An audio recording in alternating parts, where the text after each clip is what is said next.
I'm in the kitchen with Jeff Walker, the executive chef at the Standard Diner. Okay, what are we making today? It smells delicious and they look delicious. Okay, today we're gonna do a cranberry orange pecan scone. Kind of a holiday. Totally, that's exactly what I was gonna say. I was like, very much in this season. Okay, so what are the ingredients for this? The ingredients, it's basically creaming method. So we have some dry ingredients and we have some wet ingredients. Okay. We start off with 2 cups of flour, third a cup of sugar, 4 teaspoons of baking soda, some salt and some cinnamon. Okay. And we'll mix those, incorporate them, get them all mixed together. All right. And then in a separate bowl, we're gonna mix our wet. So we have some butter, some buttermilk, egg. Mix that all together, and then we bring them together in one bowl, mix them lightly, and then we'll roll them out and bake them. Oh boy, okay, because that's always been my mistake. I just tend to throw everything in one, and you're supposed to do your dries and your wets, which I'm learning from chefs like you every single day. So we're gonna get cooking this in just a little bit, but for now we're gonna send things over to Chad. Welcome back, folks. Beautiful start finally this week to our mornings here. And we're back in the kitchen with Jeffrey Walker, the executive chef at Standard Diner, along with Matt DeGregory, who is the owner of the Standard Diner and Range Cafe. I had no idea it was under the same umbrella. That explains why I love both restaurants so much. Yes. Yeah. All right, so we are making some scones this morning, is that right? We are, yes. Okay. Let's jump into it. Okay. Okay, we mix not the wet and the dry. We mix not the wet and the dry. First. So what do we do? So we're gonna get our flour. Yes. We're gonna add the salt. Okay. Baking powder. All right. We'll put a little cinnamon in there for flavor. There you go. Yes. And we're just gonna mix this around. Okay. Okay. Great thing about baking is it's very tactile, very hands-on. Okay. Okay, so Matt, let's talk a little bit about Standard Diner, Range Cafe. What kind of foods are there for anyone that has never been there, which I can't imagine. We feel terrible for you. I know, I feel really Where bad have for you you. been? First off. Come on. Standard Diner has always been kind of a modern twist on standard diner fare that you would find at most American diners. We take it a step further and really apply some classic cooking techniques to it to make things a little bit more unusual.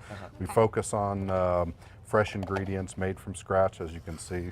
Chef Walker's a pro at that. You know, the same with the Range Cafe. It's just kind of taking common everyday food and making it the best that you can make it.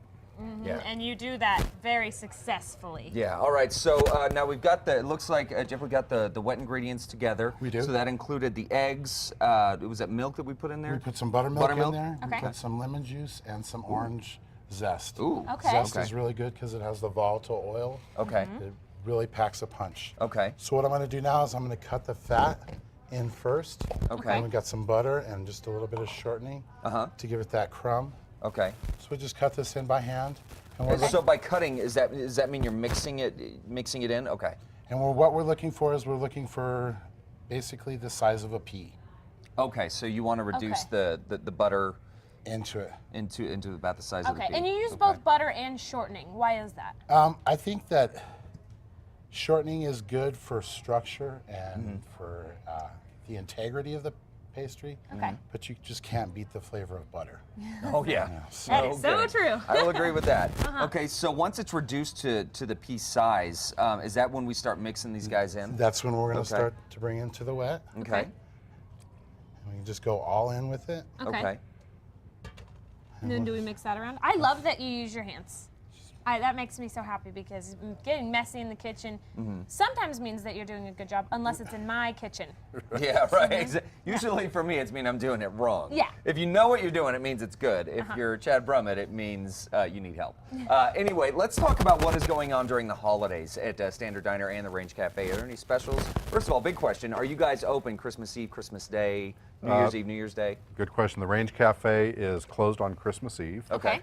We close at 3 o'clock. We are closed on Christmas Day, as are both the restaurants. We like our employees to have those kind of special holidays with their families. Really Standard Diner is open in the evening time for dinner. So New Year's Eve, New Year's Day, all restaurants are open. Normal hours. Fantastic. Great. All right, and so once this is mixed in now, So we've got this mixture together, and so that's kind of what it wants to look like. right, and it's real rough. Very doughy. Right. Okay. So from this point, we're going to put a little flour down, and you want to do that for me? Just sprinkle So it. just right over here? Yeah. This is always fun when you just get to, because I used to get in trouble for this as a kid. Yeah. But maybe it wasn't flour that I was sprinkling. Maybe it was dirt or something. I don't know. I was a boy. That's what happens. So we're just going to dump it out onto our surface. And we'll give it a little work. Just Yep. work it. Work it, Chad. There you give Work it a little it. massage. Most fun you've had all day. Okay. There we go. Ah, there you go. You've had a rough week, though, haven't you? Oh, nice Well, it's little Friday. You can just massage. exactly the Perfect. dough, just some massage. Okay. So like that? Yep. And we're Okay. just going to take our roller and we're going to roll that out to the Okay. height that we want. That's probably a little Whoops. much, but that's okay. That's okay. That's wrong, It's Chad. okay. It's very good, pliable You're not hiring dough. Chad anytime soon. Well, we all got to start somewhere, right? That's true. And we all got to end somewhere, too. So you're just going to Fortunately, mine's in the same spot. Okay, We're gonna so cut then those just push out. it down like that. Okay. Now that's the fun part right Right. there. There you go. That I can sort of do. Good job, Chad. So Thank you. Cannon can do that one too. Thanks, Brittany. pull this apart. We're going to put these on our baking sheet. And with Okay. our leftovers, for at least the first couple of times, we can keep going, Just keep Yes. going and keep repeating. keep repeating. Okay. One thing about working with flour is it has gluten in it. Gluten is a strand of protein. So the more we work it, the tougher it gets. Oh, gotcha. So by that third or fourth time that we're doing it, we're going to have a harder. Too hard. Yeah. Okay, gotcha. Interesting. All right. Okay, so we put this in the oven, right? Put this in the oven, 350 degrees for about 15 minutes. Oh, okay, Wow. that's quick. You can dress it up a lot of different ways. What we've done out here is we've taken some of this castor sugar and we'll sprinkle that on there, and it looks like the sugar you get on the Christmas cookies at this time Fantastic. of the All year. right, guys. Well, we're going to dive into these scones here in a little bit. Stay with us, folks. A lot more ahead on Two Casa Style.